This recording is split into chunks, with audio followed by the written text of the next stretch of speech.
love my job. I've worked in higher level positions and obviously earned more money. But when I started here, I started at a wage of approximately $9.83 an hour. I had earned that same wage in 1990 at other employment. But I lived near Oxford, and I wanted to stay in this area, so I bit the bullet and accepted the job. I love my job. I have nothing against Miami as an institution, but the policies and the way things are administered around here, I really question a lot. I believe that we all work together. Sort of like the Hillary Clinton, it takes a village. It takes every last one of us here on this campus to make it work. And administrators do not understand that. And several years ago, before the strike took place, I was at a meeting where we were discussing the health insurance issue, which I personally had no problem contributing to that premium. But when they turned around and said, oh, by the way, you're going to pay double for your prescription drugs, that bothered me because I'm a diabetic, have been for 34 years, and I have to maintain certain standards to keep my body operating. And at that point in that particular meeting, one of our administrators said, oh, I don't know anything about the health insurance plan. And I said, wait a minute, you're making decisions that affect everyone on this campus and you know nothing about this plan. Well, he said his wife took care of everything and he didn't know anything about it. So that gave me a clue as to what was being done. I just put together some facts that relate to me personally. My job level is an F1. I'm an administrative secretary, even though even people in my own program don't call me that.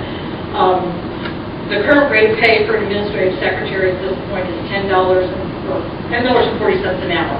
I currently make $11.80, or it could be $11.88, but that 8 cents isn't going to make or break it for me. My year-to-date earnings were $19,000 as of my pay last Friday. Approximately $5,000 was deducted for all of the taxes that everybody would whack at your wages, leaving me $14,000 approximately. Take out $1,100 for retirement, which is a mandatory thing. That's not by my choice, even though I understand it's very important. Leaves me $12,900. Then you take that, averages out to $1,075 a month. My basic living expenses are very lean. $370 mortgage payment, $255 for my car, $300, which is roughly for my total utilities, which my house is never higher than 60 degrees in the winter. To say the least, my family doesn't come unless they bring blankets with them. I mean, that's a joke in the family. You bring candles for electric because I don't turn on a lot of light. I mean, I live very sparsely. I pay $45 for my DirecTV, and that's my luxury for the month. Can't tell you last time I ever saw a movie, ever was in a movie theater.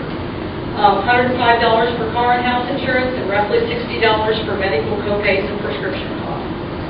Leaves me with a total debt of $1,035 a month for expenses, from $1,075 a month that I bring in. Boy, I have a whole big lump and $40 left to buy groceries, gas for my car so I can get to work, any unexpected medical expenses, anything that you would go out and buy. I don't buy new clothes because I can't afford them. So, do you call that living? I don't. And I stand behind every person. And Wendy, I know exactly what you're talking about. I've never had to go on assistance, and I supported a child by myself for many years.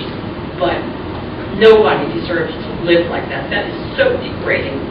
And nobody should have to do it for, like, as Randy said, for the money that is on this campus and the tuition that they raise constantly. Maybe it's the guys at the top that need to take a cut and pay and live like the rest of us.